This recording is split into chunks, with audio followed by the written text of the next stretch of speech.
Welcome, dear audience, to today's event brought to you by Al-Bustan Seeds of Culture. We are privileged to be screening the original and hard-hitting The Unknown Sweet Potato Seller, and are delighted to host its producer and lead actor Khaled Abol Naga, Kal Naga, in conversation with Joseph Fahim, curator of the film series 10 Years Since Tahrir, of which The Unknown Sweet Potato Seller is an important part. I welcome you, Joseph and Khaled, whose career I've been following since we opened an early edition of the festival I co-founded, the Twin Cities Arab Film Festival, with your film, Sahar al-Layali, Sleepless Nights, in 2003. It's been a pleasure. I would like to thank our founders and donors without whose support we would not be positioned to bring you such arts programming. These include foundations, the Ford Foundation, the National Network of Arab American Communities, the Local Initiative Support Corporation, PNC Arts Alive, the Samuel F. Fells Fund, and the William Penn Foundation, as well as federal, state, and local government entities, the Philadelphia Council on the Arts, the Philadelphia Cultural Fund, and the U.S. Small Business Administration. I would be remiss not to thank all of you individual donors who've supported us over the years with care and commitment, including audience members joining us tonight or today, as the case may be for you. We welcome your donations. We also welcome your engagement in conversation with actor, producer, director, writer, and more, Khaled Abol Naga, Kal Naga, by way of questions or comments. We encourage you to join in. I turn it over to our trusted curator and moderator, Joseph Fahim. Thank you, Mohammed. Thanks again, Al-Bustan, for hosting our series, and for all of you who tuned in and saw the film and continue to follow our series and film. It's been a success because of you guys, so thanks a lot. And yeah, let's just get right through it. So Khaled, great pleasure doing this with you. Me and Khaled, we go way back. We've known each other for... Khaled was probably like the very first celebrity actor I've ever interviewed, and that was in 2007 or 8, when you did that Canadian movie, Civic Duty. 2006, yeah. 6 or something, which is crazy. And I was still like small-time journalist in Egypt. And yeah, he was like very gracious with us. And then yeah, and, you know, like he worked with lots of common friends, and then the revolution happened. Yes. and then things happened. And then paths diverged, and then the revolution failed, or whatever happened, and then here we are, different parts of the world, and now these movies that we're showing that feels now like a relic of a bygone era. And I think like one of the reasons why we wanted to do these series is we wanted to, you know, like recall why did we do this thing, how it was back then, and why has it been deliberately forgotten. So anyhow, let's just get right through it. Khaled, how did your involvement come with the project? It's very unusual. We don't have a lot of animated films in Egypt, let alone, you know, like rotoscope animation. So how did it come along? Was it difficult to finance? And also, like, tell me a little bit about the production, because it was made at a time when the window for such daring projects that we're talking about, you know, like politically charged topics were still permissible, unlike now. Yeah. Well, thank you, Joe. Thank you, Mohammed. First of all, thank you so much for having me. It's really a privilege to be able to connect with anybody at these times with the coronavirus, the anti-revolution, all the, you know. So I'm really happy to be there, and please do invite me to more of these, you know, Zoom and online interviews, so that we stay connected in this crazy pandemic times to begin with. So yeah, so. Yeah, Joe is an old friend, but really, I have to say that he was not a friend when we first met. He was a reporter, and when we became friends along the years when we met in several projects after that and so on. So he's someone who really kind of followed the whole, not only me, but the whole new wave of young directors and writers in Egypt, which is, to me, is a very interesting period of the cinema history in Egypt, if you're following it. It's a very interesting comeback to fresh new blood, which happened several times in history, but this one specifically is unique because it comes at the time we have the internet and there's social media, and this is why I believe it's all connected with the ability to be able to connect and group together as people and have our alternative source for media and information from the state or the sponsored news. So to cut a long story short, also been in a lot of trouble. No, I'm not. I'm not going to mention any names. But I had this insight the other day. Revolutions never really end. They can get co-opted by the system. That's what the system does. They decentralize groups of people who have a popular demand of justice, and it's gone. Wrong. It just goes somewhere else. It's like an energy, and it goes to Wall Street, to Eric Garner, to the riots in Flatbush, to the Dakota Pipeline, Black Lives Matter. I believe there's an energy in the whole world today that connects everything, and this is where this movie is so unique because it kind of touches on that without even knowing. I'll tell you how it started, which is your question, but just before going to that, it was an incredible. People who don't know each other absolutely never met me and Rushdie, the director and the producer, director, and writer of the film. We didn't meet. He just saw me through or followed me through social media, and he kind of connected with me on an ethics level, on what I believe in, what he believes in. And at that time, the whole of the country kind of connected together. There was a kind of collective consciousness that is saying, yes, we want change. And this is how the revolution started. We didn't expect it. We didn't know. I mean, these protests happen everywhere, every time for many, many years, but it never really ended up being a collective conscience of the whole country, which is a revolution, which is the definition of a revolution. But I now looking back, which is amazing how this film and how Rushdie kind of touched on exactly that, which I believe is super spooky. When artists are very honest, they see through the future. It's incredible. What you don't know is that this movie, when it was written, it was 3 years before it was released, because he went through a lot of time doing the 2 years and a half of the rotoscoping and he did it himself. So it's like a lot of people drawing every frame, and that takes time. But the script was there from the beginning, and when he wrote the script, he imagined a future. Just imagine the future based on one incident: a child that was brutally killed.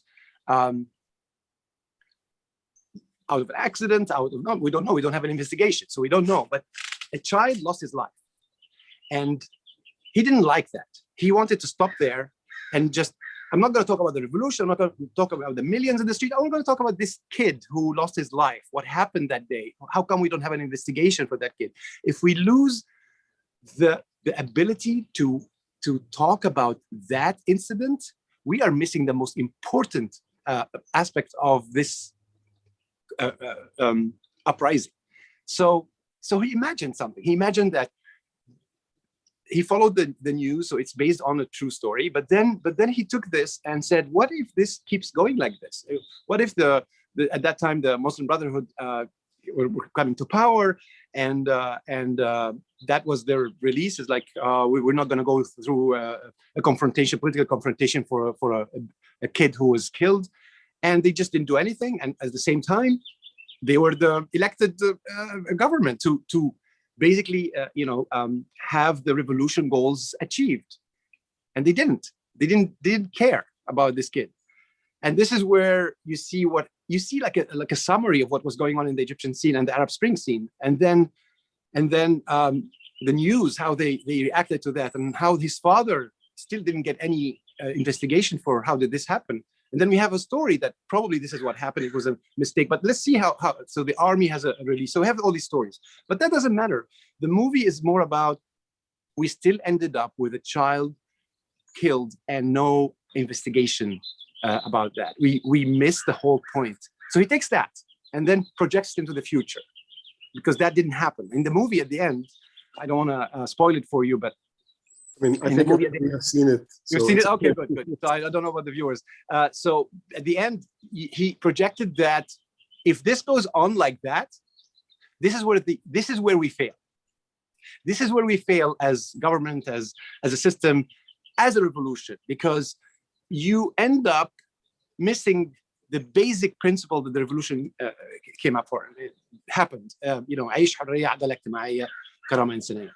فين الكرامة وفين العدالة وفين ده في إن الطفل يموت بالشكل. So it's not happening. So he takes that small incident that nobody really paid attention to, and he creates the movie, and then he projects it to the future, and he sees where would this character, or Khaled, who it's me, but really he didn't know me. He just saw me with my camera in Tahrir Square and documenting things, and he thought if Khaled did shoot that video, we have a video of the child.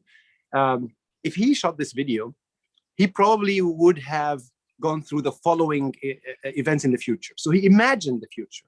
So me traveling abroad and being like in turmoil of what happened, and I can't really get over this, and there's like an insinuation of al-khafafish, the evil in general, whatever it is. It's could be brutal, policing or coup, whatever.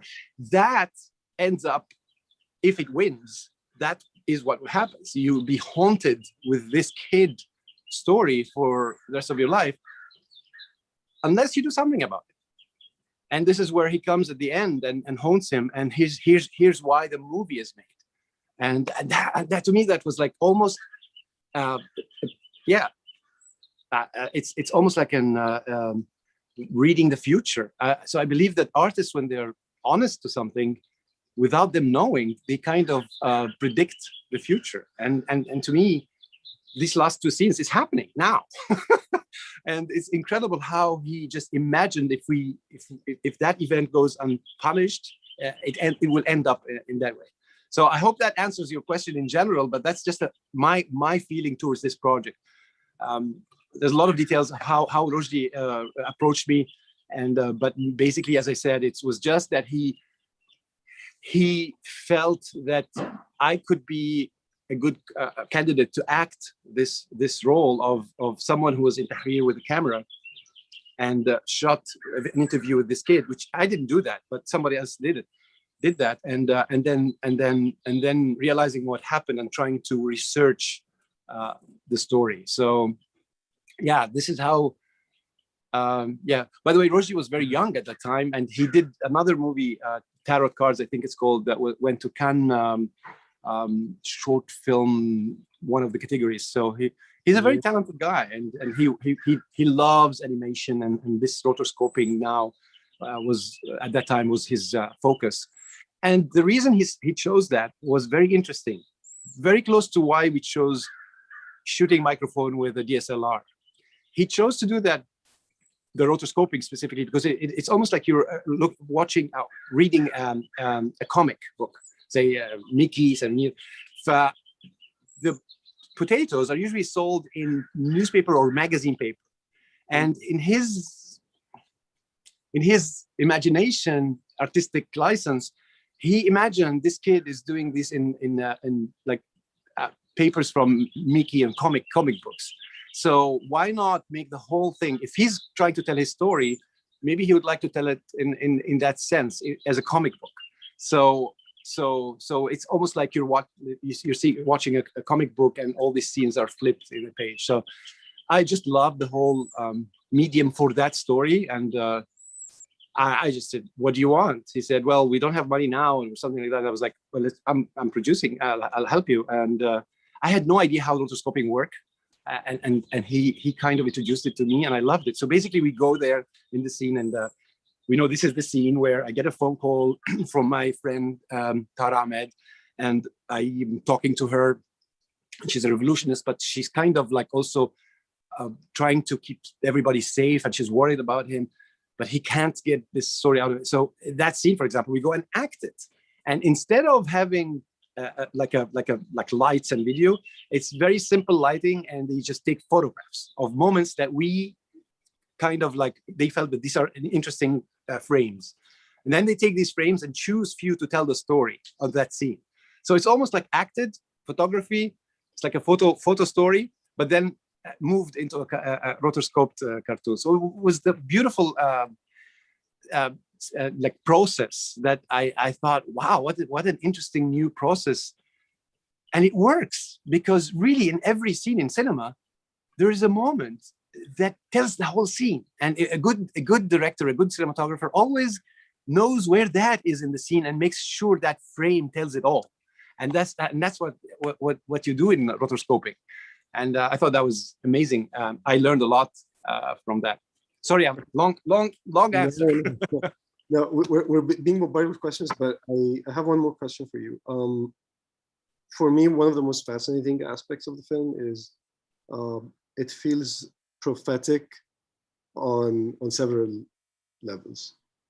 On one is the lack of authorities, or like the refusal of all kinds of authorities to take responsibility. Like there was the Muslim Brotherhood, who, whatever you wanted to brand them at that time, there is, the SCAF at that time, the how do you call it, the Security Council of Armed Forces at that time, the military essentially, who were ruling at that time. So, and of course, like the media, that that there is like a blackout, and they also, there is this fear of not digging too deep, so that not upset everyone. So this is one dimension. The second dimension is how history would be forgotten, which is essentially what happened, which is like you trying to unearth the story, or else everybody will forget it and everybody will bury it, which again is what happened. And I highly doubt that a lot of people have been following the revolution would remember the story or know of it to begin with. And then the third and most ironic level is you leaving the country. Yes. Which is like to me, that was absurd. When I read the script, I thought, oh wow, what a nice what a nice dramatic end. It's like, oh wow, that's cool. No idea in my mind, not even a doubt that this could ever happen. It's just I had no sense at all of this is a possibility. And this is how I told you, even in Microphone, remember, a lot of people think Microphone was predicting the revolution. We didn't. We had no idea. We simply were documenting true stories, honest people. And yeah, that's what happened. And why this short film is incredibly important is exactly because what you said, that a lot of people might not even know this story. But sometimes it's the very forgotten stories, these very small stories unearthed, can be the only way to understand what went wrong. What is it? Why didn't we do something there? Sometimes in the middle of all the news and all the confusion and the millions, you really don't listen to that voice, that child, his rights, and that, I think, to me is a wake up call. So yeah, I'm always watching this movie, and I was like, oh my God, how did you, Rushdie, see all that into the future, prophetic, as you said? And he didn't. He just simply was honest to, if this goes unpunished, this could happen, which is an honest artist's view. And there's a very famous quote commenting on any revolution. If you watch the art in the country that there's a revolution before these years, you will find that the artists knew the artists always knew it will happen. Joseph Fahim movie, the very famous Hiya Fawda, there's always pieces that is telling you something is going to happen. And here's another one that, but this time is actually predicting the future, which is mind-blowing for me. Except that you can do this now anymore. Who said that? In Microphone, there's a very nice quote. I love this quote. It doesn't matter where you are. It doesn't matter where you are to make art and get your message, especially now with the internet as well. So yeah, I don't think where we live makes any difference anymore. And that's the irony of any repressive governments really are losing the battle for the new era of technology. We are getting very close, very soon, especially with the corona, to having a democratic financial system with all the digital cryptocurrencies and Bitcoin and blockchain technology. We're getting very close to people knowing that having a centralized government, financially, for example, actually steals your money, because if they print more of your currency, all your savings are kind of like less valuable. So in a way, they're stealing your hard earned savings. So people are learning more internationally that something is not right about having a centralized government, even in a democratic system. And that, to me, that's an incredible change happening right now, especially with the corona now, which is has been 1 year at home, working or whatever. And people have this moment of reflecting, seeing their savings lose money financially, but also lose value. But also there is this, there is a hint of the future happening right now. And it's almost like much more clearer in the corona year, because you're alone, you're home, you are actually reflecting on what happened and what could happen in the future. And you kind of start to understand better things that were in the confusion, or because of the media and how they cover things are usually just covered. And you kind of unearth, as you said, few gems of seeing what's really going on and understanding that there's a new era. We're in a transition period, a very important transition period coming. Could be very soon. Thanks to, I can't believe I'm saying that, thanks to the COVID times.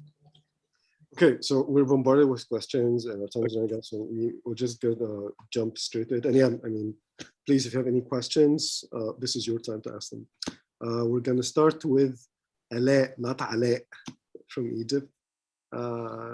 She's saying, I'm one of your oldest fans. I wanted to ask Khaled if he's considering to write his diaries. You're considering what? Are you considering writing your diaries? Ha! Watch my new play. So this is a new play. Yeah, I'm doing a play with Denmo Ibrahim. I'm doing a play with Denmo Ibrahim. She's an American with an Egyptian Palestinian background, and her father died last year, and they were estranged. They didn't really talk for many years. She was very curious all of a sudden about who's her father and what did he do and all those stories.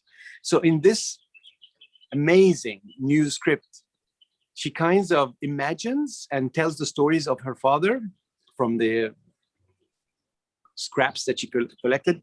But it's also kind of, because I'm Egyptian too, and there's a lot of similarities. I kind of, because it's a new play, we kind of developed a sense of who is Samir Yusuf al-Masri, the character. And to a larger extent, I have to say, it touches my life and in more of a conceptual way, not like events, of course. But he's like, for example, one of the stories, because there's so many truth and imagined. You're not sure most of the time which one is real and which one is imagined. But even the imagined is imagined for a purpose. It's imagined because you loathe reality sometimes. It's so ugly that you can't even tell it to your children. it's incredibly ugly that you know, clinical like research confirms that trauma is the highest reason, or the biggest reason for dying and having. So he was protecting. So he's creating this other stories that are more positive and like selective memory, and removing all that horrific horrors of Palestinians fleeing their homes, about how did he come to Cairo or to go to Beirut to find work, and all those stories. And these stories were made taking away all the horrors to protect his children. He don't want his children to have a trauma. And for example, so in a way, I think I kind of reached that in my life right now. And if I'm writing my bio, answering the question to Allah, it would be a very interesting chapter where I thought that there's a beginning and an end. I did the first movie with Dawood Abdel Sayed. My last movie in Egypt was Dawood Abdel Sayed. There was like book ends. There's a lot of things that says that this is a chapter. And I was very depressed, I have to say, after that. But suddenly I have a whole new window opening up of, I call it joyful warrior, that you can't let depression and setbacks dictate your future.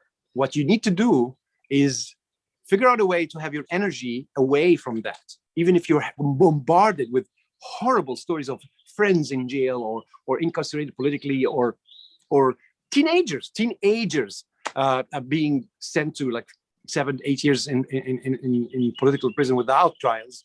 That, to me, was so depressing that I felt I'm dying.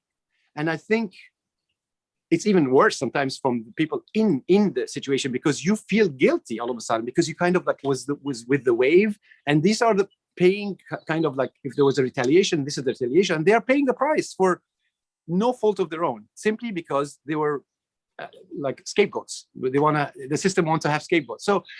So this chapter of my life, if I'm doing a bio, the joyful warrior, found finally how to have all these horrible stories and still take energy from them and stand up and use them as fuel, instead of they're using you and you lose energy and hope. Actually, the opposite. The more this, exactly like the Palestinian conflict, so many years of horrific colonial and apartheid system in Israel. And nobody ever imagined that at some point the whole world will understand that, because there's so much confusion. But here you go. Something happens that people are now seeing it for what it is. So yeah, you can, as I say, you can hide the truth for some people some of the time, but never for all the people all the time. JFK, I think. Sorry to so much. Yeah. You're not writing your diaries yet. So no. Okay. We have Sue. I'd like to know how widely the film has been distributed. I understand that it's been difficult. Yes. So yes, I'm going to be sure. It was not screened in Egypt. Sorry? It was not screened in Egypt, that's for sure. Yes. So by the time, because it's rotoscoping, and Rushdie took his time to, finish it, and he went through a lot. His brother was working with him, and he wanted the rotoscoping to look the best, so it took some time.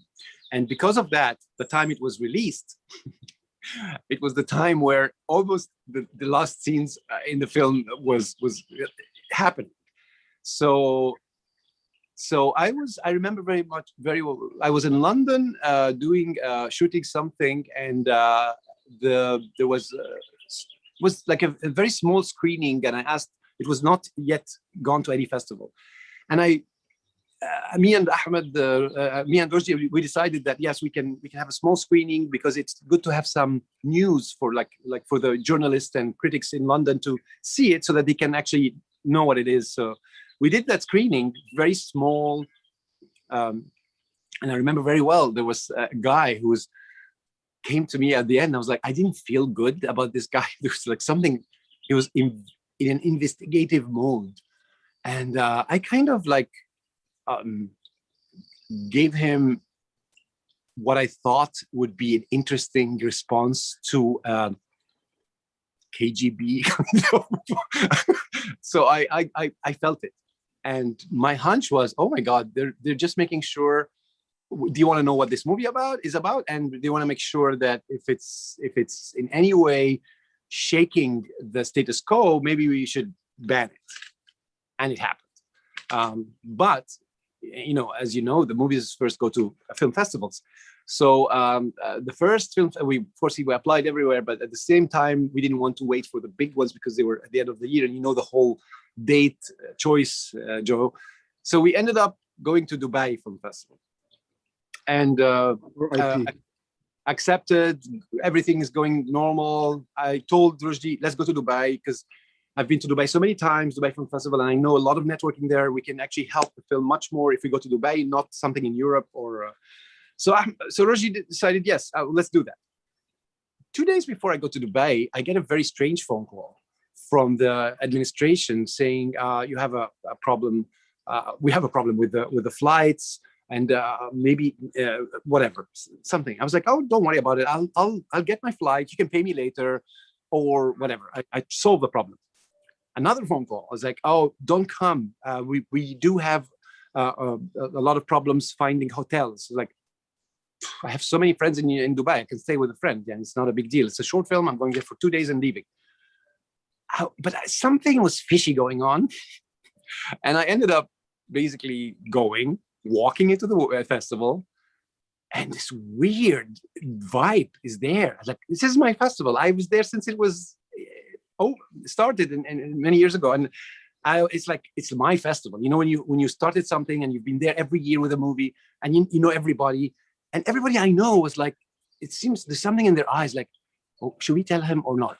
Apparently, they canceled the screening, and I was like, nobody even dared to tell me because it felt weird. Never had happened before.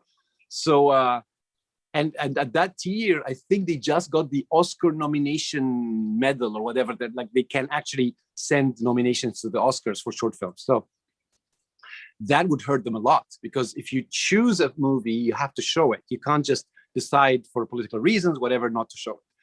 So it ended up being this horrific, horrible time.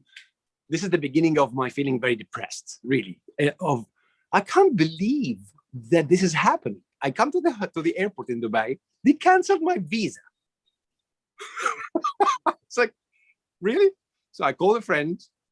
Supposedly in Dubai, if you arrive and the visa is canceled, you have to leave the country.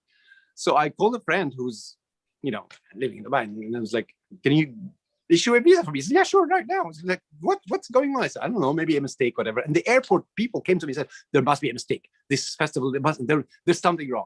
Okay, fine. I go in, stayed at my friend. It was horrific. I felt like all the forces in the world is like uniting to make sure you don't ever go there. Cut a long story short, we ended up going through this horrific battle of emails, me and maybe this is the first time I say that, but it's not a secret anymore, of emails saying we had a problem with the copy, the sound didn't, and I'm like, seriously, I have a copy. I'll send you. It's a short film. Come on, I have it on a flash. I can send it to you right now. And yeah, it ended up being this very obvious way of deterring my presence, deterring the screening, and so on. So it ended up really having a backlash to the festival, unfortunately. And I think the next year the festival was canceled. And I mean, I'm not claiming that we were the reason, but we did write to everybody. We did write to everybody, not news. It was bigger than your movie. Trust me, it was much bigger than that. Yeah, I know. But I'm not claiming that. But I'm saying there's karma. Yeah. If you do that, sometimes the karma comes back to you, and it really hits you. But we did write to every single festival, every single Oscar nomination person, like in the Academy. We just basically just wrote the whole story and send it to everybody and say, this happened because this boy, this incident, we felt we're responsible. We felt we will be part of those who killed him and not investigated his killing if we let go. of showing the screen. It became much bigger than a short film. It became a symbol of this boy having his right to be investigated, to know why was he killed, and not only his family, this boy. I felt that his spirit was there all the time. Sorry to. No, but and the film went to several festivals though afterwards. Yes, and then we went here in Miami. But you know, Joe, we missed the most important ones because waiting for Dubai, not waiting for Dubai. Dubai was the closest, but so because of that, we ended up going to any festivals afterwards. Like the first one we were screened was Miami Short Film Festival. We decided to go to every film festival, whatever it is now. No, we're not going to wait for Cannes. Now we are being fought. When you are under when you're repressed or when you're under war, like you want to show your film wherever it is. That we don't wait and be choosy and picky now. So yeah, the first one was a Miami Film Festival. We got an award there, and then from there on, it went to a lot of festivals. So I'm so happy because of that. Because otherwise, you'd feel defeated. You'd feel like, but it's very hard. You can always put it on YouTube at the end, but is that how if you put it on YouTube, you lose showing it in festivals. You lose critics coming to see it and in a movie theater. So that's not even a good solution. So we ended up, doing every festival that we can go to, whether we can go in person or not, doesn't matter. And I'm so glad that it got a lot of awards. Okay. Sally, why can you not produce an Arabic movie or show to be screened here in America that will serve Egypt's progress? You have a lot of fans in Egypt. So even if you cannot go back to Egypt, you can share something for your Egyptian fans. So,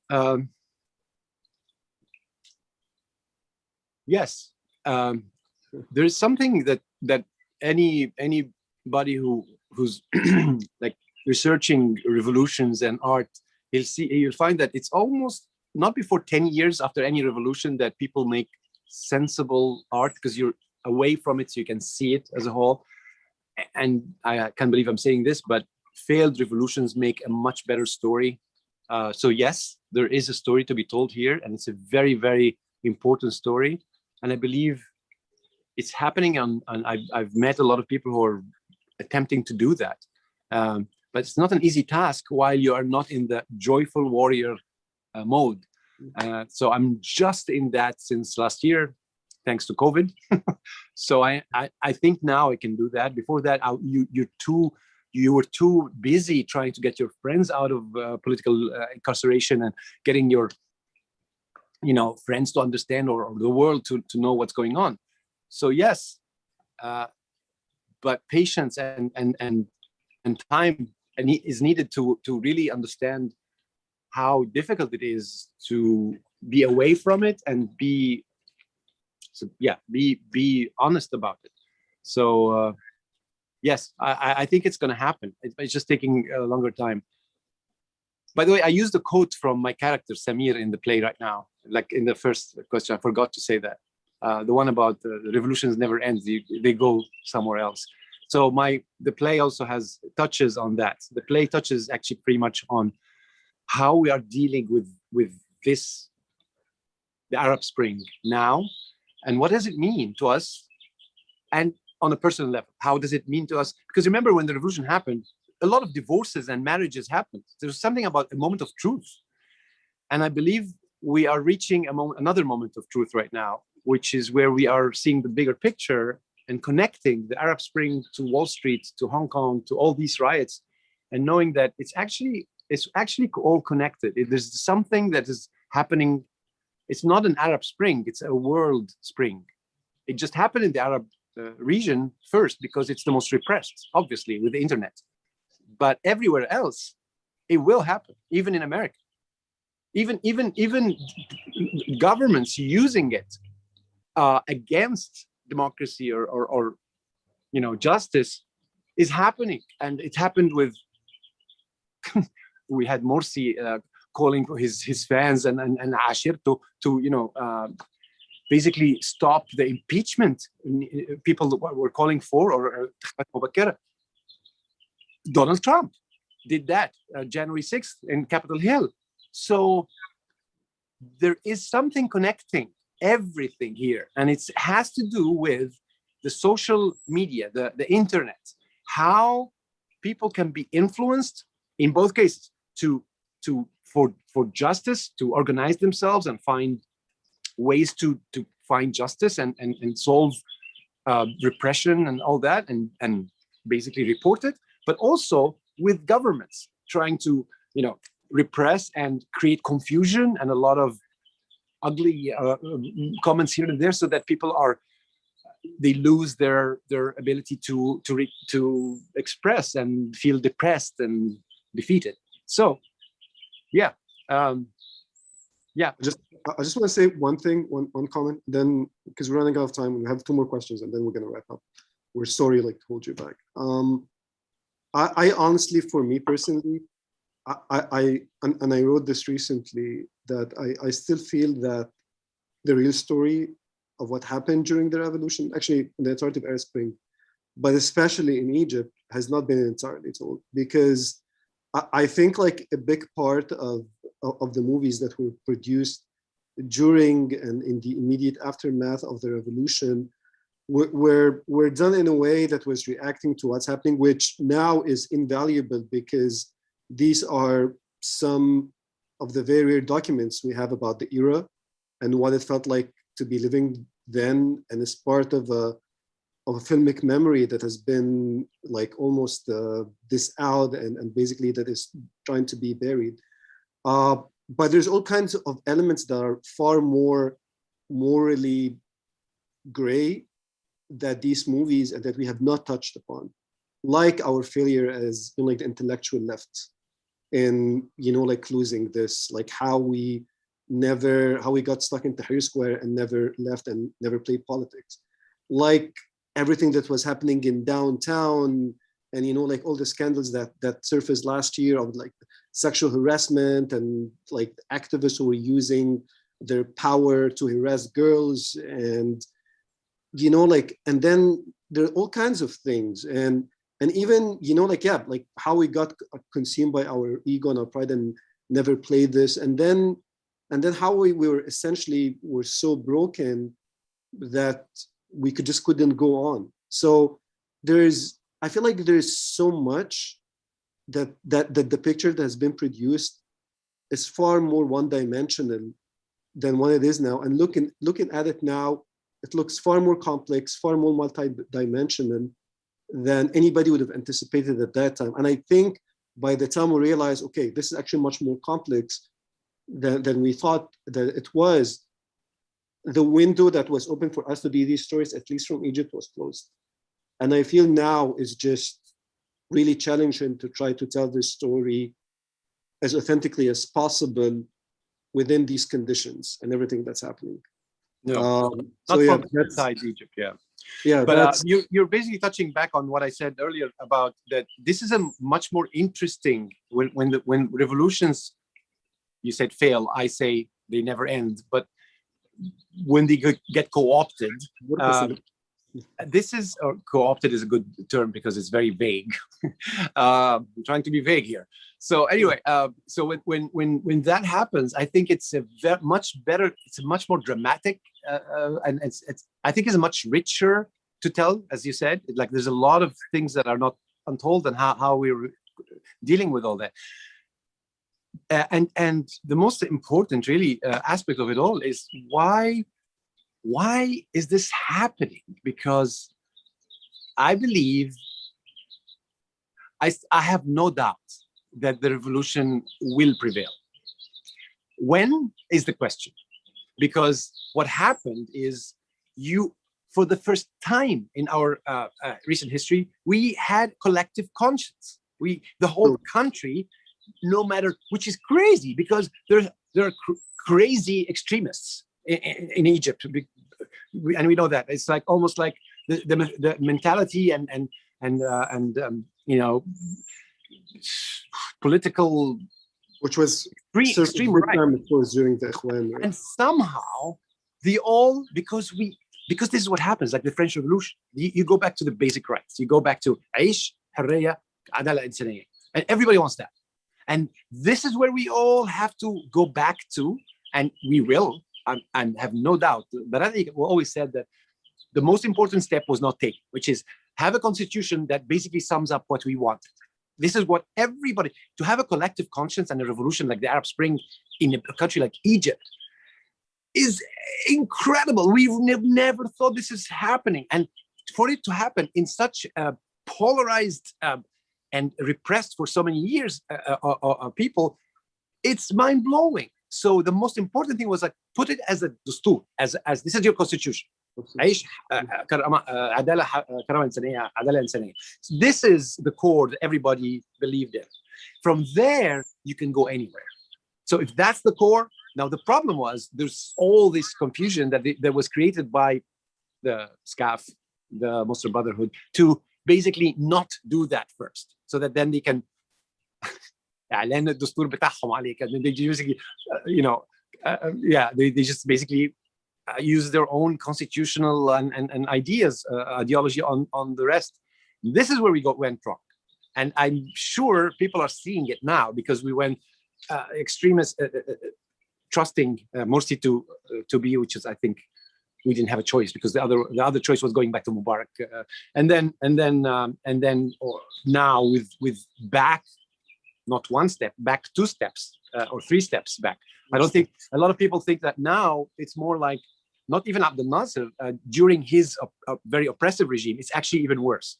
Yeah. So yeah. Two more questions, and then we have to wrap up. It's Sally again. I think you answered this question, but briefly.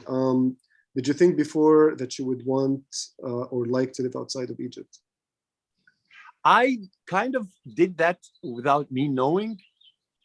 Meaning, my brother used to live. My brother was an architect, and he lived in London and then in the States for a very long time. And I used to visit him as a teenager, as a young man. And I kind of had, like, as I said, I always had this feeling that I'd like to have a dual culture, I think it's very good for an actor or a person in general, that to have understanding of 2 cultures, understanding of 2 languages, speaking 2 languages or 3 languages.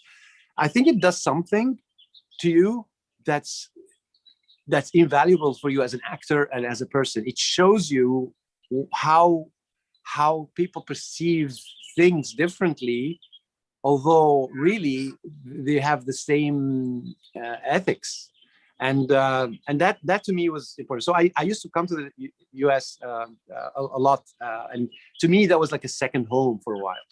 So although my first choice when I was shooting in 2013-14, when I finished Villa 69 and then Eyes of a Thief, Ayun al-Haramaya in Palestine, it was a very interesting moment, because I did something I would have never thought I could do, to travel to Palestine under occupation, get a Palestinian visa, which is so hard to get for an Egyptian, almost 1 a year or 2, I think, for cultural, but we shot a movie.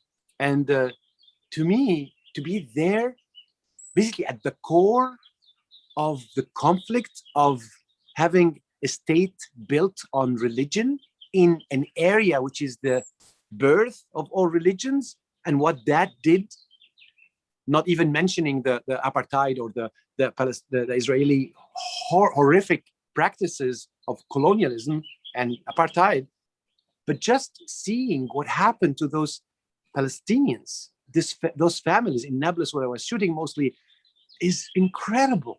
They're like my aunts and they tell you these stories of their daily life. So something happened to me at that time, and I think I would have never imagined I would do. Hussein in Villa 69 gave me the energy to just jump out of the whole ship and just do something with Najwa Najjar in Palestine. And there, I kind of had this amazing understanding of where is this coming from? All this extremism in our area, all this, it's coming from this. You created a country based on religion, an apartheid system against anybody who's not of that religion. And then you're asking why now we have extremist groups who wants to have Islamic states and all that. We have a Jewish state that's being really horrible to anybody who's not Jewish. So come on, guys, connect the dots. And at that time, all of a sudden, I felt had this clarity. I had the revolution in Egypt, clarity about what Egypt is all about. I had the revolution. I had the Villa 69 Hussein, who was about life and death. And then I had this incredible eye-opening experience in Palestine. This is why I thought, you know what? It doesn't matter where you live. I'm going to go wherever I feel I'm safe, of course, but also where I can take a breath and be able to speak and say my opinion on Twitter, Facebook, if it's not banned, of course. And it doesn't matter where you are, which is, again, a cultural microphone that I love. It just matters where you feel connected, where you feel somebody needs justice or your voice, and that's all what I cared for. So I moved to London for a little bit, and at that time I was shooting a BBC TV show in Cape Town and London, and then the idea to come to California and be where my brother used to live, and I have a lot of like a group of friends here, especially now where a lot of Egyptians moved to the US and Europe. I feel that it might be the most important thing that the repression does, because you end up having an incredible force outside that can speak the truth, and it can be honest to what's going on, and it could be the most important pointer to what's going to happen, because repression cannot be everywhere.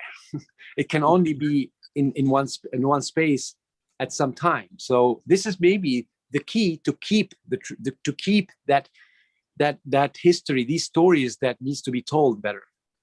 Sorry again for a long answer. No, it's a very last question we have from Isra. Would you consider doing your own podcast? This could be for discussing the current controversial topics and your work. Yes, I was. I am. TV series where, for example. Yes, actually, I almost had the setup, but then I had the display, and I had to move here to San Francisco for display. But I already have a setup to do that. But then Clubhouse happened, the app that everybody's talking, and I was like, maybe I should move to a Clubhouse. No idea what this thing is.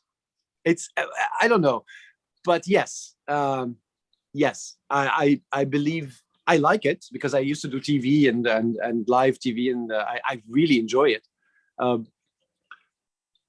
And I think now with the joyful warrior mode, I think it works, and I believe that it's good for me, for my sanity, and I think it's important for other people to hear someone talking about things as they are, at least from my point of view, and maybe that will help, because when your people, in your segment, call it left, call it whatever, I'm not sure, but when they are repressed and they're not speaking their opinion, their minds, it's important to have whoever can be out there on a podcast or on a Clubhouse, whatever.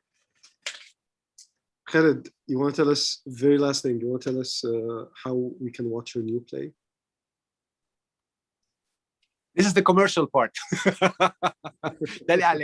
Yes, if you go on Facebook, you'll find Brilliant Mind is the play name, and it's you can get a ticket for I think $30. I can get you a discount. Thank you. Yeah. Al-Bustan members. Yeah. And I will post something on Facebook and Twitter about how to do that. And yeah, it's streamed. It's a very interesting format. It's a new medium completely.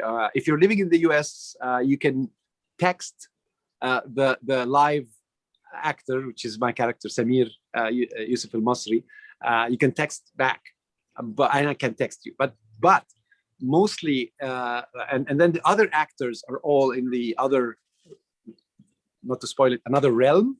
and they are all videotapes. So there's short films, and then there's live. And the live, my character kind of like interacts with people and tell them about, and actually watches the films, the videos with you. So we're all experiencing how he is reacting to that. So it's a very interesting format with, you can watch it on your laptop. You can actually choose the rooms to see different scenes. It's a very interesting concept. And I think it's a big, nice experiment of how interactive theater can be, thanks to COVID, but also it has a version that can be done with people, audience, and online at the same time. So brilliant minds. It's gonna be like done physically or in person, is it? I'm live. I'm on stage. I'm doing the live portion, and I'm taking you through this whole journey of. No, so I mean, basically, like, any plans like to tour with it and actually like have it done physically in person? Yes. Okay. Yes. Cool. So the idea is to bring it to theater when they open and they have the audience. And I would, instead of me just talking to you in the camera live, this time I would go and sit with the audience, watch these films, and then we have the experience. But you can also see it online. So yeah, it's an interesting concept of really a different medium, a collage of film, theater, and live TV, I would say. So it's brilliant mind, and it's fantastic. I love the experience. Of course, it's still in infancy. It's a new script. It's a new play based on a true story of Denmo Ibrahim's father. But it reflects a lot on what's going on in the world right now. And I believe it's a very honest depiction of someone's personal story. But because it's honest, again, it touches on where we are right now. So it's playing. You can get the ticket online till mid-June, inshallah. And hopefully, like when theaters open up, when we can have it in Al-Bustan in Philadelphia. I'd love to. I think with equity, you can't really do that because there's the rights of broadcast unless we can find a way to have one screening if it's private. We'll find a way. Two last things. Catherine, your Twitter friend, she wants you to know that she is watching all the way. She's watching from Australia. From Australia. Yeah. Your work. And Sue again says that the film is beautiful. And anyhow, thanks everybody for your comments and for your questions.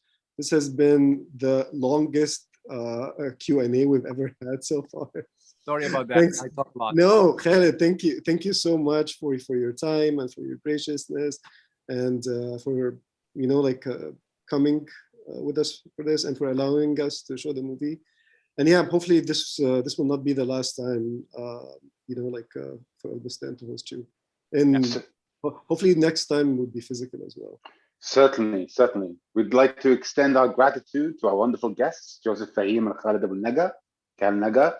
We do indeed hope to have your brilliant mind in Philadelphia someday soon, and to see your work in person.